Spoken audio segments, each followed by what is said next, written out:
Coronavirus, la pandemia. ¿Cuáles son los síntomas? ¿Cómo se transmite? ¿Qué puedo hacer para protegerme y prevenir la propagación de la enfermedad? Nuevo padecimiento que ha encendido las alarmas de los sistemas de salud. Coronavirus, la pandemia. ¿Cómo le va? Bienvenido a un programa más de Coronavirus, la pandemia. Saludamos a nuestra audiencia que nos sigue en México y América Latina, gracias a la señal de las televisoras públicas que se suman a Canal 44. Les queremos invitar para que se pongan en contacto con nosotros a través de nuestras cuentas institucionales en Twitter y Facebook, @Canal 44 TV, o a través de WhatsApp en el 33 22 42 06 90. Vamos a iniciar esta emisión con nuestro enlace correspondiente hasta Ginebra, Suiza, sede de la Organización Mundial de la Salud. Nuestra compañera Isabel Saco nos presenta el más reciente informe de este organismo. Adelante, Isabel, te escuchamos. Buenos días a todo el auditorio de Canal 44. Desde Ginebra les contamos hoy que los casos de coronavirus en el mundo no paran de aumentar y ya están por llegar a los 9,5 millones, luego de registrarse un nuevo récord de casos de 167,000 en un solo día. Claramente, la curva ascendente de esta pandemia se explica por el nivel de contagios en Estados Unidos e India. Mientras tanto, la base de datos de la Organización Mundial de la Salud ha recibido la confirmación de 482,000 decesos directamente causados por el COVID, lo que significa 5,336 muertes más que en la víspera. A este ritmo, a principios de la próxima semana, se sobrepasaría la barrera psicológica de los 10 millones de casos confirmados en 5 meses de pandemia. América Latina contará en breve con 5 millones de casos, la mitad del total mundial y el doble de lo que acumuló Europa. India, que tiene una población de 1.300 millones de habitantes, tiene 500,000 de infectados y acaba de cumplir 3 meses del mayor confinamiento del planeta. Mientras tanto, Estados Unidos ha superado los 2,400,000 casos confirmados y más de 122,000 fallecidos. La media de nuevos casos diarios en este país ha vuelto a situarse en la última semana por encima de los 30,000, por el repunte en estados como California, Florida, Texas y Arizona, que suman entre los 4 cerca de la mitad de contagios en todo el país. En Brasil, los contagios y muertes por COVID aumentan sin señales de estabilización, con casi 55,000 fallecidos y 1,200,000 infectados, aunque los epidemiólogos son unánimes en afirmar que hay una subnotificación y que las cifras reales son mucho más elevadas. Es paradójico que algunas de las regiones brasileñas más afectadas registran una menor presión hospitalaria, lo que ha creado la falsa sensación de que la pandemia está bajo control. Siguiendo con América Latina, Chile se acerca cada vez más a Perú en cuanto a número de personas contaminadas, entre 260,000 y 265,000 en cada caso, aunque la mortalidad en Perú, con casi 8,600 decesos, es notoriamente mayor que en Chile, que ha reportado 5,000 muertes. Por el lado de los avances en las investigaciones que se hacen en todo el mundo para encontrar tratamientos eficaces, así como una o más vacunas para prevenir la COVID, la Agencia Europea de Medicamentos ha recomendado por primera vez, desde que comenzó la pandemia, autorizar la comercialización de un fármaco conocido como Veklury, cuyo principio activo es el Remdesivir. La recomendación incluye tratar a adultos y niños mayores de 12 años con neumonía con el Remdesivir, que es un antiviral que ralentiza la producción de nuevas partículas del virus. En Europa, la última palabra la tiene ahora la Comisión Europea, que es el Ejecutivo Comunitario. Reportó desde Ginebra Isabel Saco para el programa Coronavirus, la pandemia. Esta semana dedicamos un par de programas a hablar sobre el uso de la mascarilla o cubrebocas, como se le conoce en México. Hay que recordar que al inicio de esta pandemia, el uso de la mascarilla fue recomendado solamente para aquellos pacientes que presentaban algún síntoma. Sin embargo, y conforme ha transcurrido la pandemia, las autoridades en general han recomendado el uso generalizado de esta cubrebocas. Hay que mencionar, sin embargo, que hay quienes se pronuncian porque el cubrebocas se ha utilizado también de una manera preventiva. Escuchemos lo que esta semana nos dijo el infectólogo Héctor Raúl Pérez Gómez. Aunque de origen y por muchos años el concepto del uso de cubrebocas en condiciones de una enfermedad respiratoria estaba reservado exclusivamente para el enfermo que tose, que estornuda, o en general quien tiene un síntoma respiratorio, con propósitos de evitar la transmisión de la enfermedad a los demás. Eso derivado de lo que conocemos muy bien como el mecanismo de transmisión de enfermedades respiratorias a través de pequeñas gotas, de gotículas, que son más pequeñas aún, 5 micras y menos de 5 micras respectivamente, los aerosoles, que tanto al hablar podemos estar enviando al medio ambiente, como no se diga al toser o estornudar. Sabemos qué distancia recorre cada una de estas partículas y sabemos cuánto tiempo permanecen suspendidas en el aire y podemos hablar de detalles enseguida. Pero en virtud de todo lo anterior, era la indicación tradicional del uso de cubrebocas para el enfermo. Viene esta condición especial, esta primero pandemia y enseguida primero epidemia y después pandemia, en las que ha sido tal el impacto y el crecimiento en el número de casos y la difícil contención y mitigación de la misma, que se empezaron a visualizar sobre todo escenarios especiales al principio. Y de igual manera lo comentamos hace no menos de 2 meses en este espacio, cuando hablábamos, por ejemplo, del transporte público y la dificultad de mantener una distancia de 1.8 metros ideal. Hablábamos de otros espacios, supermercados y demás, y decíamos, es fundamental el uso de cubrebocas incluso para quien no tiene síntomas, por 2 motivos.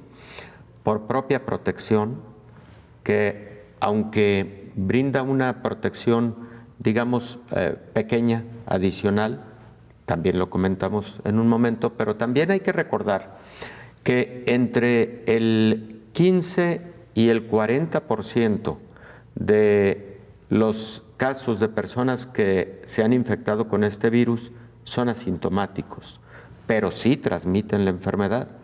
Entonces, como es tan alto el número de asintomáticos, la propia Organización Mundial de la Salud dijo, también por ese motivo, demos curso a las recomendaciones para el uso de cubrebocas. Y entonces cambió la recomendación y ahora la recomendación, lo sabemos, casi en un contexto homologado en todo el mundo, de utilizar de forma generalizada cubrebocas cuando vamos a salir y cuando estrictamente vamos a salir a alguna necesidad, atender una necesidad fundamental. La recomendación en primera instancia es, no se requiere utilizarla todo el día. Si tú has regresado a casa, en casa se ha guardado el confinamiento como se ha sugerido con todos los cuidados de no salir salvo a situaciones elementales. Si en casa no hay un enfermo, si en casa se guarda incluso la distancia de 1.8 metros, se limpian las superficies, en fin, si se ha tenido el puntual seguimiento de las recomendaciones internacionales, cuando llegas a casa no tienes por qué continuar con el cubrebocas. No sustituye las demás medidas, también eso hay que recordarlo. Entonces, quitar el cubrebocas, disponerlo, seguramente si es un cubrebocas desechable ya deberá ir a una bolsita de plástico y a la basura. sobre todo si se humedeció y puedes estar en casa sin el cubrebocas. Hay que salir de casa de nuevo para algo elemental, hay que colocar el cubrebocas y tenerlo colocado prácticamente todo el tiempo, porque ahí sí, sobre todo si acudirás a un lugar en donde existe una concentración significativa de personas y no se puede guardar la distancia, es fundamental utilizar el cubrebocas. Ya escuchamos el estudio de la Universidad de Cambridge, que efectivamente es uno de los más sólidos con respecto a la reducción del riesgo de infección utilizando el cubrebocas de manera generalizada y correctamente, por cierto. En algunos países asiáticos, sobre todo China, Corea del Sur, Japón, que por cierto, para mí el caso de Japón es un caso ejemplar. Enseguida comento por qué, pero ellos demostraron que definitivamente una de las medidas para la contención y para la mitigación de la pandemia en sus países fue la utilización de cubrebocas de forma generalizada. ¿En cuánto llega a proteger el cubrebocas según los estudios que se han hecho, doctor? En alrededor del 15%. Por supuesto que cuando el cubrebocas es utilizado por los enfermos, la protección al resto de la población es mucho más alta. Se estima en el 80%, pero nos estamos refiriendo exclusivamente a aquella persona no enferma que de manera cotidiana está utilizando el cubrebocas al salir de casa. La respuesta es alrededor del 15% de protección, bien colocado, bien utilizado, durante el tiempo en el que el cubrebocas está seco. Cuando el cubrebocas ya se ha humedecido por la respiración, hay que cambiar de cubrebocas y no estarlo moviendo. Cuando colocamos el cubrebocas es en el primer paso, procurar que quede perfectamente colocado sobre nariz, particularmente sobre la pirámide nasal y prácticamente hasta la parte inferior de la mandíbula, para que la cobertura sea adecuada. Si no está cubriendo nariz y boca, ese cubrebocas no está prácticamente sirviendo para nada. Hay que utilizarlo correctamente, utilizarlo y utilizarlo bien. El cubrebocas puede generar que en la bolsa que se genera entre la superficie corporal y el propio cubrebocas se acumule una concentración mayor de dióxido de carbono. La inhalación continua de ese dióxido de carbono, claro, mezclado con el aire ambiental, sí puede generar algunos síntomas, mareo, por ejemplo, puede generar un poco de dificultad para respirar y claro que esos son efectos adversos inconvenientes, pero ahí la recomendación es siempre buscar la manera de estar descansando del uso de cubrebocas, pero descansando en un lugar seguro, en un lugar en donde no estoy en contacto con más personas, preferentemente el hogar. Entonces, sí, hay que descansar del uso de cubrebocas. Ni los médicos toleramos el cubrebocas durante todo el día, aunque estemos acostumbrados a usar cubrebocas en los hospitales, etcétera, ¿no? Ni el personal de salud toleramos tanto tiempo con el uso de cubrebocas y menos aún con el uso de cubrebocas N95 o mascarillas de alta eficiencia, porque son más herméticos aún y por lo tanto generan más concentración de dióxido de carbono en la cavidad o en la cámara que se genera ahí. Entonces, pero se tiene que estar buscando el espacio y el tiempo idóneo para descansar del uso de cubrebocas durante cierto espacio. Hacemos una pausa, es muy breve, regresamos con más.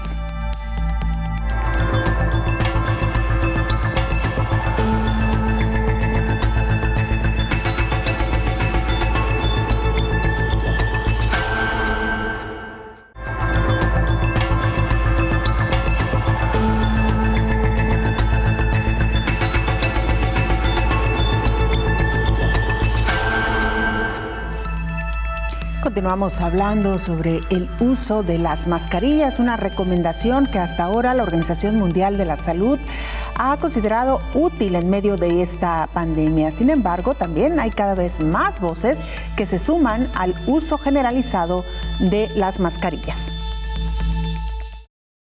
Al inicio de la pandemia, la Organización Mundial de la Salud no promovió el uso de cubrebocas o mascarillas. Era un entorno en el que había dudas sobre su eficacia.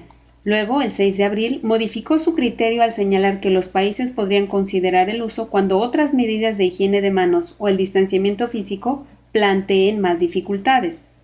También los Centros para el Control y la Prevención de Enfermedades de Estados Unidos modificaron su postura al respecto. El gobierno americano incluso publicó un video en el cual se explica cómo hacer una mascarilla con una tela de una playera o cualquier otro textil. Un proceso sencillo para cualquier persona con material que tenga a la mano. En el 6º mes de la pandemia, al aumentar las evidencias, el organismo internacional aconsejó a los gobiernos alentar al público en general a usar las mascarillas, principalmente donde hay una transmisión generalizada y es difícil el distanciamiento físico. Por ejemplo, en el transporte público, tiendas y otros entornos confinados o abarrotados. En uno de los estudios más recientes, los investigadores de la Universidad de Cambridge explicaron que el uso masivo de mascarillas evita nuevas oleadas del virus, combinado con medidas de confinamiento, señaló Richard Stutt, uno de los autores. El fin de semana, el director de la Organización Mundial de la Salud, Tedros Adhanom, advirtió que el mundo entró en una fase peligrosa por el número registrado de nuevos casos en un solo día.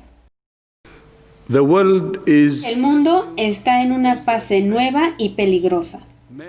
Es comprensible que muchas personas estén hartas de estar en casa. Y es comprensible que los países estén ansiosos por abrir sus sociedades y economías. Pero el virus aún se está propagando rápidamente, sigue siendo mortal y la mayoría de las personas aún son susceptibles. Hacemos un llamado a todos los países y a todas las personas para que ejerzan una vigilancia extrema. Científicos de China han criticado que el principal error de Europa y Estados Unidos consiste en no promover el uso masivo de mascarillas, informó Elizabeth Ortiz. Esta semana viajamos a Francia, donde nuestro compañero Ángel Calvo, corresponsal de la agencia EFE en ese país, nos ponía al tanto sobre lo que ha ocurrido en los últimos días en Francia. Escuchemos. Hola, buenas tardes desde París, Belén. Pues en Francia ha comenzado la semana con una nueva fase del desconfinamiento que se traduce desde este lunes en la reapertura de los cines o en la posibilidad de realizar entrenamientos en deportes colectivos, pero sobre todo con la vuelta obligatoria de los alumnos de primaria y secundaria a los colegios. Pero la semana también ha empezado con la controversia generada por lo ocurrido este domingo en varias ciudades y sobre todo en París por las concentraciones de cientos, incluso miles de personas en la calle para celebrar la fiesta de la música sin mantener las distancias de seguridad y en su inmensa mayoría sin mascarillas. El ministro de Cultura ha tenido que intervenir para puntualizar que si bien se había permitido la celebración de esa fiesta, se había pedido responsabilidad. Y aunque globalmente dice que se habían respetado las consignas de seguridad, algunos no lo han hecho, algo que, según ha dicho, es lamentable. Más allá de esta polémica, la noticia del día, como decía antes, ha sido la vuelta de los alumnos de primaria y de secundaria a clase de forma obligatoria. Ya han vuelto, pero solo de forma voluntaria y en la práctica habían sido muy pocos los que estaban de vuelta en las aulas. Ahora lo van a hacer de forma obligatoria solo durante las 2 semanas que quedan hasta las vacaciones de verano. El objetivo principal de estas 2 semanas, según ha dicho el ministro de Educación, es restablecer el contacto y de forma muy particular con el 4% de los alumnos que se calcula que se han quedado descolgados durante el confinamiento. De acuerdo con las cifras facilitadas por las autoridades sanitarias, este domingo murieron en Francia 7 personas por el coronavirus en los centros hospitalarios, lo que eleva el total de fallecidos a 29.640 desde el comienzo de la epidemia en marzo. Hay que tener en cuenta que los fallecimientos en las residencias de ancianos en Francia solo se contabilizan una vez a la semana, los martes. Además, todavía continúan ingresados 9.823 pacientes por la enfermedad. Este fin de semana se bajó de los 10.000 por primera vez en 3 meses y de todos ellos 715 están en cuidados intensivos, el mismo número que el sábado. A la buena evolución general de las cifras del país escapa la Guayana Francesa, donde se han detectado 278 nuevos casos en las últimas 24 horas lo que suma un total de 2.441 positivos acumulados. De hecho, el Gobierno ha avisado de que si la tasa de reproducción de los contagios continúa en los próximos días a un nivel tan alto como ahora, habrá que examinar la posibilidad de un nuevo confinamiento en este territorio francés de Sudamérica que comparte fronteras de varios cientos de kilómetros con Brasil.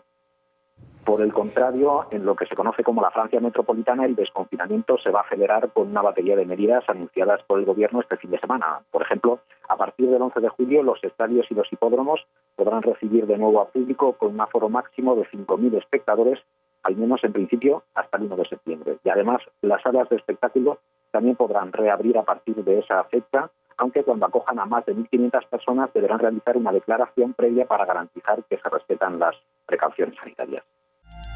En las últimas semanas ha llamado la atención que mientras varios países de América Latina atraviesan por la parte más alta en cuanto al número de contagios por COVID-19, las autoridades hayan decidido reabrir algunos espacios, principalmente los productivos, la llamada desescalada o el regreso a la nueva normalidad. El infectólogo Héctor Raúl Pérez Gómez recomienda que estos procesos deben llevarse a cabo una vez que la pandemia está comenzando a controlarse. Hay que buscar el mejor momento, el momento en el que la pandemia esté bajo control, porque es un paso muy delicado. Además, debe ser gradual, escalonado, con mucha vigilancia epidemiológica, para evitar efectivamente lo que ha ocurrido ya con muchos países. Los países, digamos, de la primera etapa de la pandemia, un 60% han experimentado rebrotes. China, Alemania, España. Escuchábamos de las precauciones que está tomando Francia para evitar que esto llegue a ocurrir.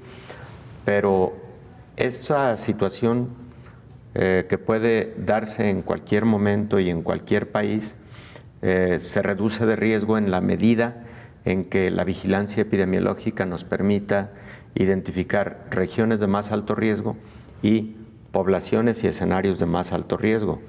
Los Centros para Control de Enfermedades publican hace aproximadamente una semana los protocolos casi para cada escenario, para cuando tú sales al banco, para cuando tú tienes que ir al supermercado, etcétera. Y los escenarios a los que más énfasis ponen es el escenario escolar y el laboral.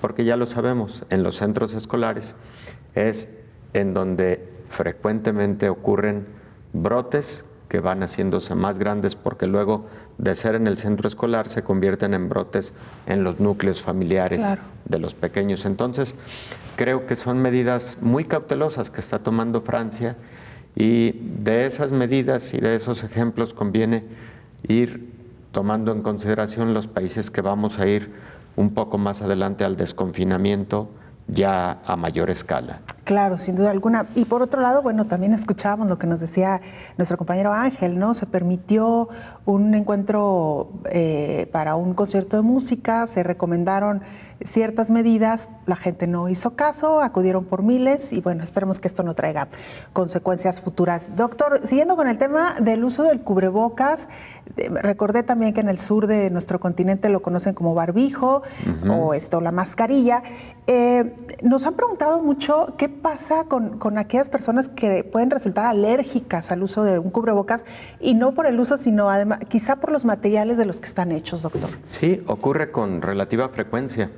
Ahí intentar, por ejemplo, un cubrebocas con tela de algodón, lo más pura posible, con tejido, preferentemente un tejido de buena densidad, doble capa, y son cubrebocas muy útiles, mucho menos alergénicos que los cubrebocas que se realizan o que comercialmente se venden y conocidos como cubrebocas quirúrgicos, que son de una tela con microfibras y que pueden generar más riesgo de alergia. Entonces, quien así sufre de una alergia puede intentar con un cubrebocas de algodón. Los N95 están reservados para el personal de la salud que realiza procedimientos de alto riesgo en unidades de COVID. Está reservado para pacientes, para el personal de la salud que incluso fuera de áreas de COVID realiza intubaciones en este momento, que realiza procedimientos quirúrgicos, etc. El uso de cubrebocas en general no está indicado para la población, para los escenarios comunes, por varios motivos. Primero, los costos. Y hay que tener en consideración el hecho de que ese tipo de insumos hay que reservarlos para los escenarios correctos, porque se convirtieron primero en insumos muy caros y escasos. Entonces, no es recomendable que los esté utilizando la población general. Y la otra situación, si es pesado utilizar un cubrebocas común durante un periodo largo de tiempo, un N95 es verdaderamente difícil porque es mucho menos permeable y por lo tanto más hermético. Se convierte en algo cansado de utilizar. El de tela de algodón de 600 hilos, lo que decíamos antes, una tela de algodón de buena densidad, es el preferentemente utilizado para la realización de cubrebocas de forma casera y doble capa, preferentemente. Los cubrebocas que son de otro tipo de tela pueden tener una filtración modificada de tal manera que puede permitir la entrada de partículas y eso es lo que precisamente queremos evitar. Y número 3, los cubrebocas, por ejemplo, con algún componente plástico, evidentemente puede generar la dificultad de contener más dióxido de carbono en la cámara y por lo tanto eso generar algún efecto inconveniente para la salud. Entonces, si va a ser fabricado en casa para propósitos de cotidianidad, doble capa, algodón, suficientemente amplio, insisto, que no quede como una pequeña banda que pareciera más para que la gente no esté hablando tanto. Hacemos una pausa, regresamos con mucho más a este programa especial Coronavirus, la pandemia.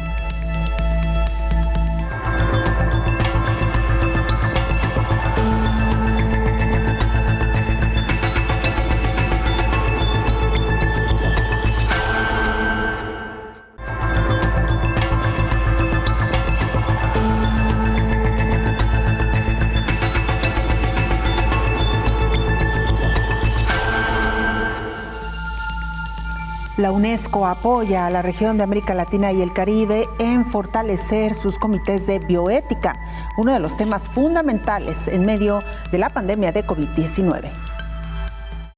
La Organización de las Naciones Unidas para la Educación, la Ciencia y la Cultura, UNESCO, tiene la meta de impulsar comités nacionales de bioética en países que carecen de esta figura y fortalecer los existentes. Lidia Brito, directora regional de Ciencias de la UNESCO para América Latina y el Caribe, señaló que la COVID-19 puso de manifiesto problemas previos en la protección de grupos más vulnerables, en situación de pobreza e indigencia. Es por ello que la UNESCO apoya la tarea de los comités con asesoramiento técnico y experto, una capacitación que está en desarrollo en países como Paraguay para después ayudar al de Colombia. Dijo que es necesario fortalecer la tarea de estos comités para que su presencia sea más robusta y visibilizada a distintos niveles, tanto por sus gobiernos como por la sociedad, que la gente conozca el trabajo que realizan. Desde UNESCO, seguiremos sosteniendo su tarea para que cada país de la región pueda contar con un Comité Nacional de Bioética y que donde existen lo podemos hacer más robustos, más sostenibles.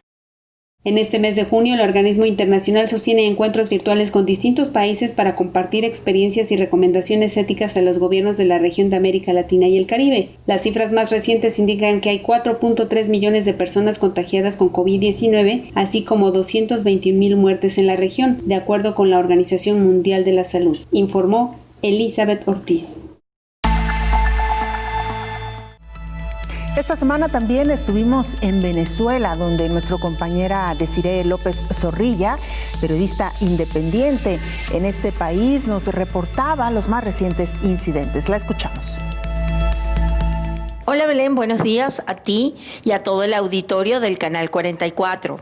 Les ofrecemos hoy un reporte de cómo se encuentra la situación en Venezuela con respecto al COVID-19. En Venezuela al momento tenemos contabilizados 3.789 casos de COVID-19 y 33 fallecimientos por la enfermedad. En las últimas 2 semanas, el gobierno había suavizado las medidas de confinamiento en 25 sectores económicos, permitiendo que se reintegraran a trabajar la construcción, bancos, algunos comercios, entre otros, con una fórmula de 7x5, es decir, 7 días de trabajo y 5 días de confinamiento. Sin embargo, el aumento de los casos y las defunciones llevaron al gobierno a tomar medidas más radicales a partir de hoy en 10 de las 24 entidades federales del país. Las medidas incluyen restricción de movilización en las principales arterias viales y carreteras en los 10 estados. El Metro de Caracas, principal transporte público de la capital, fue cerrado y no está permitida la circulación de ningún tipo de transporte público. Se activará entonces un esquema de contención de tránsito entre estados, municipios y parroquias, lo que quiere decir que se prohibirá la circulación entre municipios y entre entidades federales. Y solo estará permitido ir a la farmacia o al supermercado cercano al domicilio, cumpliendo con todas las medidas de seguridad que implica el uso del tapaboca y mantener la distancia de 1,5 metros entre las personas. Por otro lado, fueron cerradas nuevamente las fronteras y solo está permitida la circulación del sector priorizado, compuesto por personal de salud, personal que atiende la energía eléctrica o el agua, personal que atiende supermercados y sectores de alimentos y farmacias. Es todo por ahora, reportó Desiree Lozano desde Caracas, Venezuela. Continuamos hablando de bioética, esta disciplina que se ha vuelto tan importante durante esta pandemia de COVID-19. Así nos lo explicaba el infectólogo Héctor Raúl Pérez Gómez. La bioética, para empezar, es una disciplina a través de la cual se observan todas las disposiciones para la buena práctica clínica, tanto la buena práctica en la investigación científica, la equidad en la atención y particularmente la buena cobertura y cumplimiento de parte de los estados gubernamentales para tener condiciones óptimas para la salud y, por cierto, no solo del ser humano. Bioética comprende aspectos mucho más extensos relacionados con la vida, como el nombre lo dice. Por supuesto que cuando hablamos de un tema tan importante, impactante como el caso de COVID, la bioética se centra en los aspectos relacionados con la atención óptima, con equidad, con calidad, con buena cobertura de un fenómeno pandémico como el de COVID, pero además no solo en el aspecto asistencial, sino también todo lo relacionado con la investigación para lograr nuevas estrategias terapéuticas para estos pacientes. Pues se ha vuelto muy importante por varios motivos. Primero, en el mundo han ocurrido momentos críticos, por ejemplo, en cuanto a el contar con suficiencia de camas y camas para pacientes en estado crítico. Muchos sistemas de salud se han visto prácticamente abarrotados con la atención de pacientes con COVID. Segundo, También los insumos para la salud se han visto en momentos en situación crítica. Tercero, los aspectos económicos. Cuarto, los aspectos de número suficiente de profesionales de la salud para atender esta contingencia y para atenderla viendo en todo momento el beneficio para el paciente, para su entorno, pero también para el profesional de la salud. Tiene que haber ahí un punto de equilibrio porque el profesional de la salud es la columna vertebral del sistema de salud, entonces también se debe cuidar muy bien el aspecto del bienestar del profesional de la salud, lo hemos comentado en múltiples ocasiones.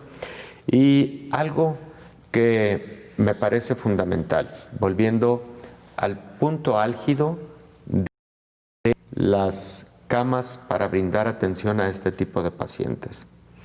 Hubo momentos críticos en algunos países, como el caso de Italia, en el que escuchamos cómo comités de ética o de bioética llegaron a discutir qué hacer en un supuesto de estar completamente rebasados por el número de pacientes que requiriesen cuidados intensivos y en el supuesto de no tener suficientes ventiladores para estos pacientes.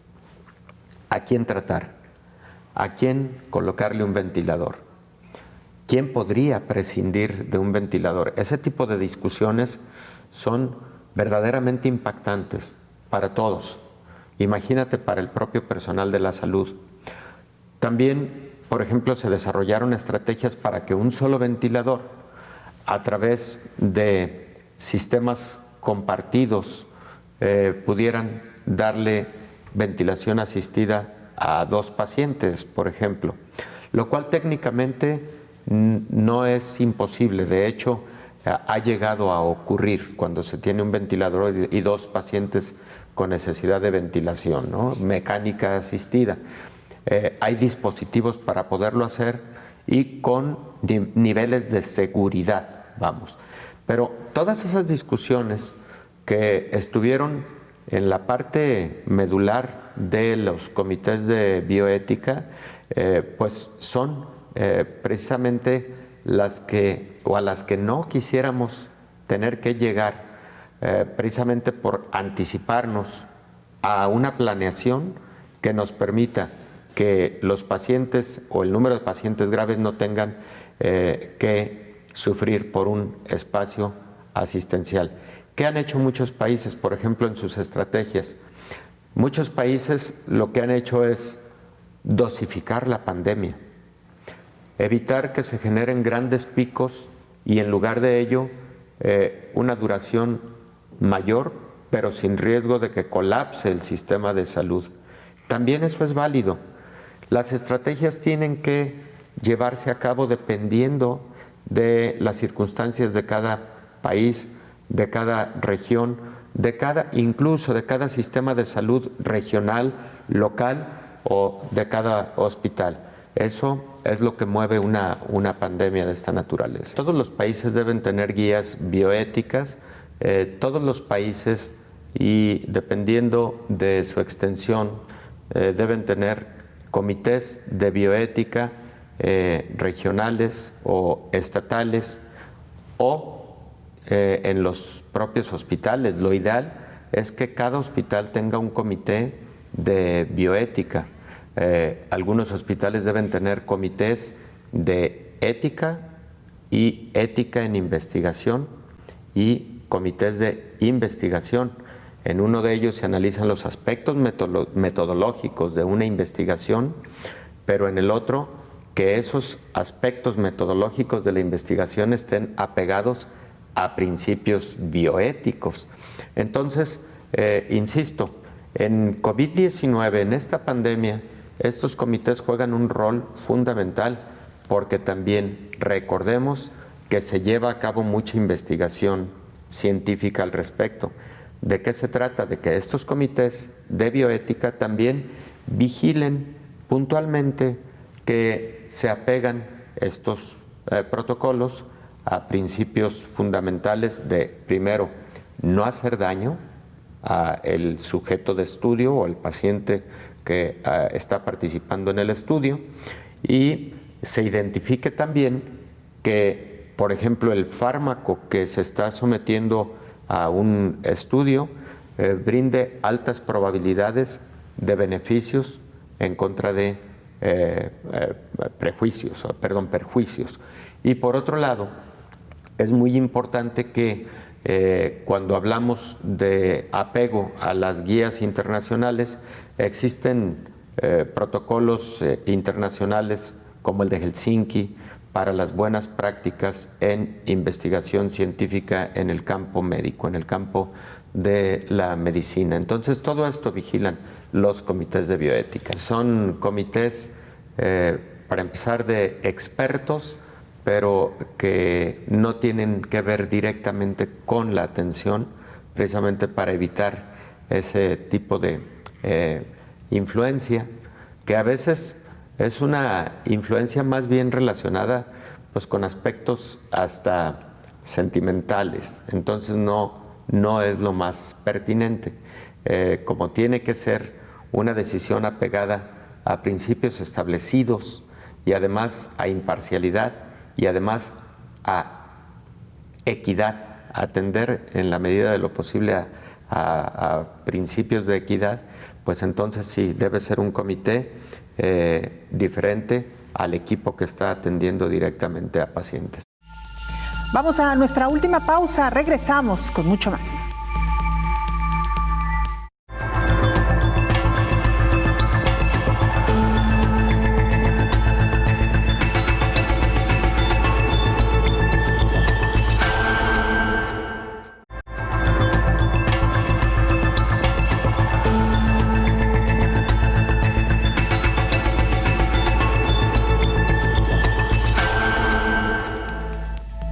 Nuestro compañero Marcelo Huanco Dorado, periodista del Deber Radio en Bolivia, esta semana también nos reportaba desde ahí cómo se vive hoy por hoy esta pandemia. Adelante, Marcelo, te escuchamos. Saludos cordiales desde Santa Cruz de la Sierra, Bolivia. Bolivia, al igual que gran parte de los países del continente sudamericano, continúa en la lucha contra el coronavirus. Hasta el momento, más de 24.000 personas se han contagiado de la enfermedad, habiéndose recuperado 5.454 hasta el momento, y 773 han perecido, es decir, han muerto en los últimos días. De acuerdo a los reportes de las autoridades, el número podría ser mayor, ya que hay muchas personas, de acuerdo a los rastrillajes que se están realizando en las principales capitales, no han reportado que están enfermos del COVID y muchas muertes tampoco. La ciudad de Santa Cruz, la primera casi con el 60% de los casos, ha iniciado el sábado pasado un rastrillaje por toda la ciudad para detectar a aquellos asintomáticos y poderlos aislar y ponerlos en tratamiento. El resultado ha sido positivo porque más de 10.000 contagiados han sido detectados que están siendo aislados y atendidos en los centros hospitalarios. Otro tema vinculado al tema del coronavirus es las elecciones generales. Como recordarán, el 3 de mayo pasado debían llevarse a efecto elecciones generales para renovar la Asamblea Plurinacional, el Congreso Nacional y también el Ejecutivo Nacional, presidente, vicepresidente. Sin embargo, debido a la pandemia del coronavirus, se postergó hasta el 3 de agosto inicialmente, fecha que no fue aceptada por una gran mayoría porque seguía en ascenso el tema de los casos de pandemia.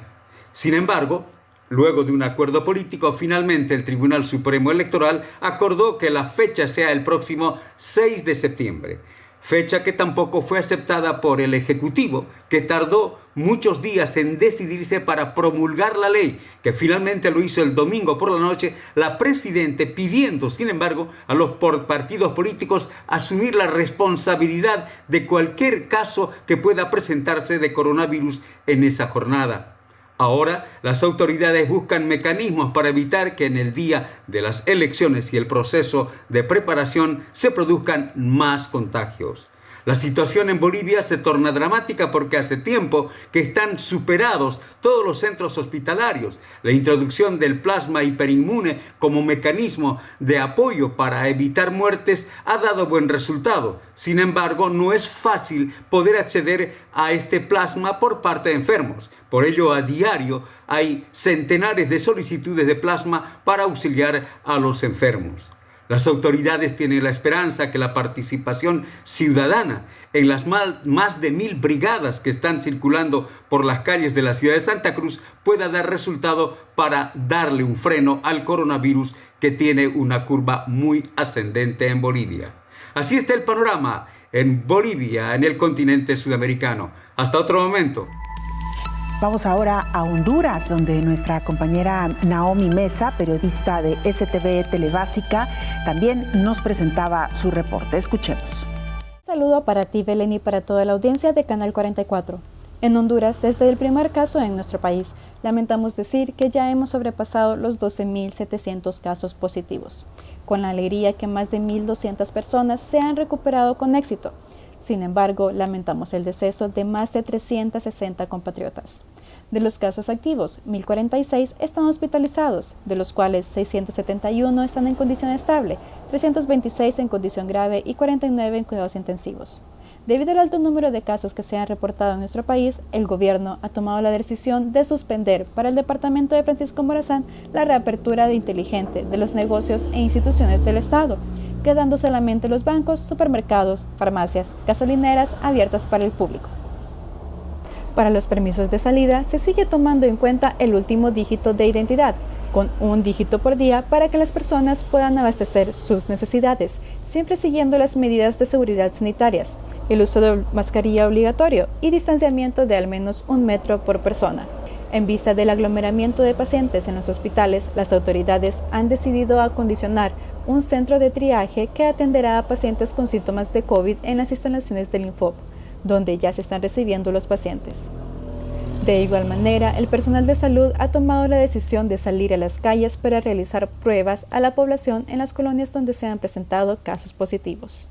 Según el doctor Carlos Omaña, Honduras está ingresando al pico más alto y está por convertirse en el epicentro de la pandemia de Centroamérica, debido al alto número de casos registrados los últimos días.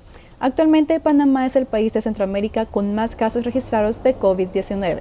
El presidente de la Asociación Nacional de Enfermeros y Enfermeras Auxiliares de Honduras, Josué Orellana, afirma que la cifra del personal de salud contagiado ya supera los 300 casos. El personal médico que se realiza la prueba debe esperar hasta 2 o 3 semanas para conocer los resultados. En todo este lapso ya pudo haber contagiado a muchos de salir positivo, afirma Orellana.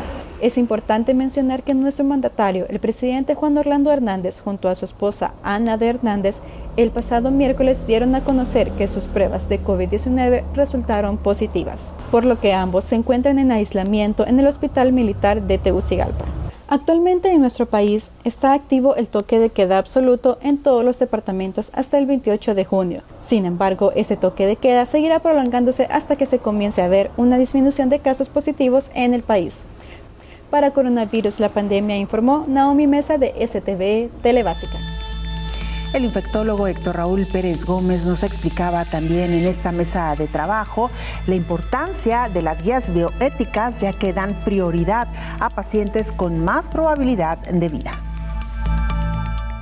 Definitivamente, la mayor parte de las guías tienen establecido que los pacientes que son recuperables, que son desde el punto de vista médico con mejor pronóstico, con mayores probabilidades de sobrevivir por todos los aspectos que conocemos, son los pacientes que tendrían en un momento dado una prioridad. También hay otros aspectos, ¿no? Los entornos de cada paciente. Ejemplo, ¿qué pasa con aquella circunstancia en donde uno de los individuos en cuestión es un padre de familia, del que depende todo ese entorno familiar?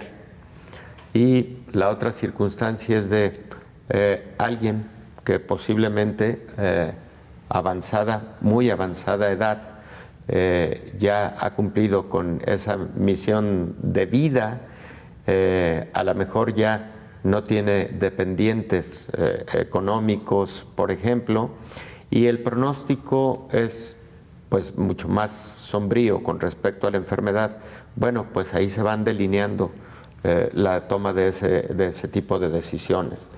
Difícil, realmente muy difícil. Yo de verdad no quiero ni pensar estar ahí. No queremos ni pensarlo, pero para eso existen las guías y para eso existen los comités, porque puede llegar a ocurrir un momento de esa disyuntiva que verdaderamente sacude el alma, sacude a los profesionales de la salud. Claro. No se diga a las familias. La comunicación con la familia es fundamental y la comunicación se debe dar en todo momento. Mientras se dé en todo momento, existen mejores circunstancias para el entendimiento y la comprensión de una decisión tan difícil como esa. Digo en todo momento porque no se debe reservar una muy buena comunicación solo para los momentos críticos. Es más, si se hizo un acompañamiento con buena comunicación durante todo el proceso, en los momentos críticos, el entendimiento, por ejemplo, de la decisión respecto a un paciente que hizo muerte cerebral, es tomada con mayor comprensión de parte de la familia. Y estos son escenarios no solo de COVID, son escenarios del día a día. En los hospitales, sobre todo en los hospitales de concentración, los comités de bioética son muy activos precisamente porque en cualquier momento puede haber un escenario en el que, por ejemplo, la vida de una mujer gestante esté dependiendo, por ejemplo, de el prescindir de darle continuidad a un embarazo. Eso llega también a ocurrir. Estoy utilizando otro ejemplo, pero son decisiones muy difíciles que dependen de una buena comunicación, de una excelente explicación, cuantas veces así lo requiera la familia, para la toma de una final decisión. Al respecto de COVID, pues estamos hablando de escenarios en donde puede tratarse de a quién le puedo colocar el ventilador que tengo disponible, cuando a lo mejor hay 2 o más pacientes requiriéndolo en este momento. Ahora, por fortuna, no han sido grandes números de casos los que podrían estar en esta circunstancia, incluso en esta pandemia de COVID.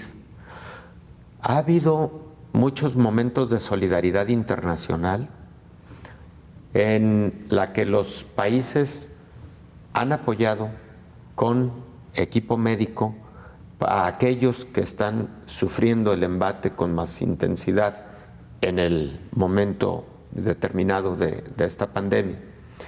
Y luego hemos tenido epicentros que han cambiado en los diferentes momentos. Entonces, luego la ayuda va hacia otra parte.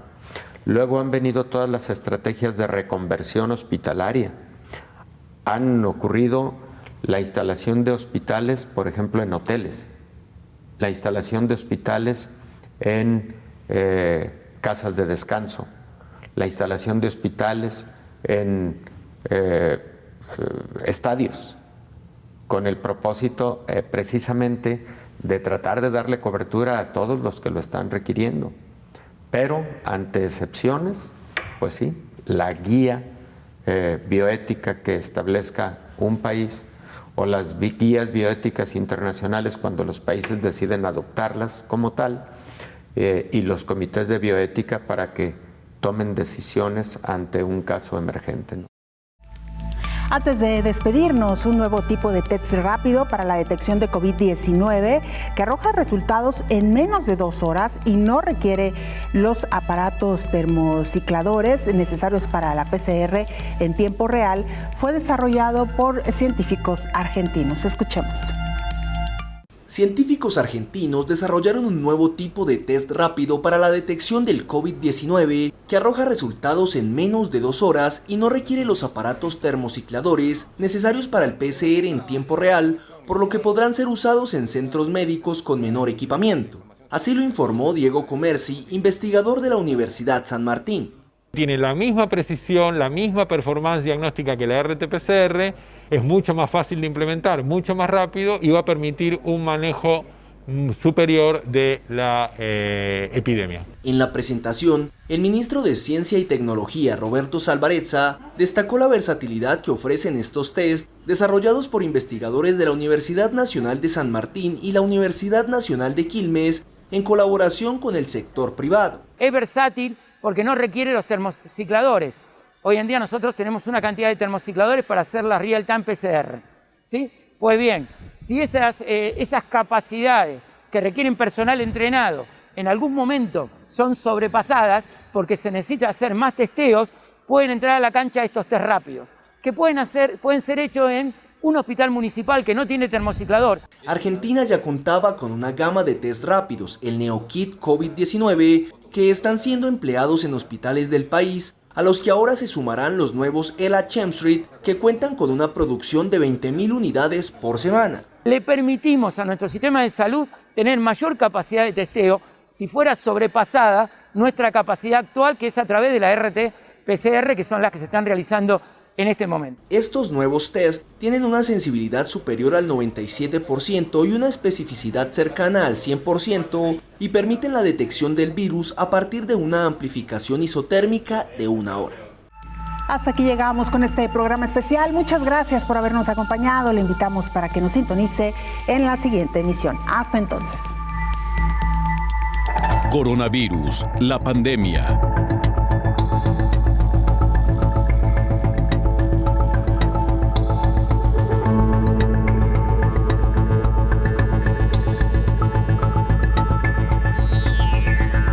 Coronavirus, la pandemia.